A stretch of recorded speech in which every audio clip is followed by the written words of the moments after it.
Nagabenta ki khubor baman kasngi pet but subscribe ya u Antor News. Kublay phi baro kini gilonggi khubor bamda kasngi. Hisngi hadien baka VPP kala persya ay karai jong ka sarkar banang ay shu ya ka jaka ka ban pinkendria ikini gilong yang na themetor. Bah Prestone Tynsong ula dumok ya katika seng san perthei bakam dei ban pendan kam ya katika mat themetor kum ka kam san perthei habayathu shukilat pathai khubor mena ka khatwei trek unok pra. Bah Prestone Tynsong kum usembut menteri rang ba ka jela uyathu ka jingpen kemria ikilais pa sapu artli kilong yeng ka themetor thamyo molong sha ka jaka belong try da ka Shillong Municipal Board SMB. Utay unong elam sarkar upen remmi uba Edelbert Nongrum MLE ka Shillong non halor ka jingkeno ya ka sarkar MDE bakamla bane AA ya ka mat themetor. Ka sarkar kladep shimrai ban pen kemria no iki harijan na thamyo maulong penban kile politik khamdatip ya ki jing shisha. Klaim datip ya ka jingdon ginong song ha katei ka jaka.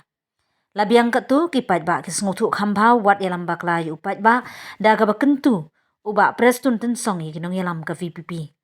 Ka jaka iwei point saw akar kamdei ban ay shikini kibriu ya kani ka jaka on IT sha ka Shillong Municipal Board kamdei bakinong try maki.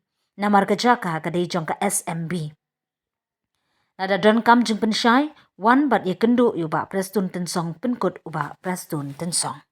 Without knowing the reality, without knowing even the actual numbers of the residents of that place. So I don't want to debate, I don't want to waste time with this kind of issues which they raise. Number two, when we say we need additional land of 1.4 or 1.5 acres, means this land will not be transferred to these people. It should be transferred, it should be handed over to Shillong Municipal Board. Simple. It does not belong to them.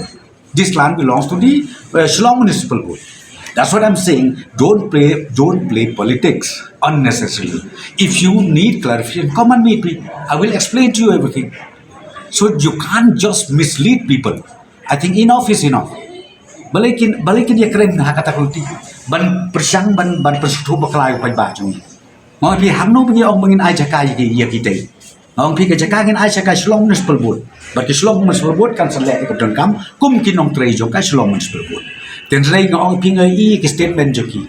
Hana bala da pimla menta IT hangi ka VP. Kai ka bikin lek maki. Haba ki brio ki bom tip talu au bi klep tip je ka bnang khadau. Ki persyang ban persutu baklay ki pai ba chung. I think enough is enough. Upai ba nga try usutu ba kata. Dengan kerpat ye gini leaders but kim day ban sutu bakla but kim day ru ban mislead. Ye ki pai ba jok jela chung ni. Thank you so much. Sir, last one. Thank you.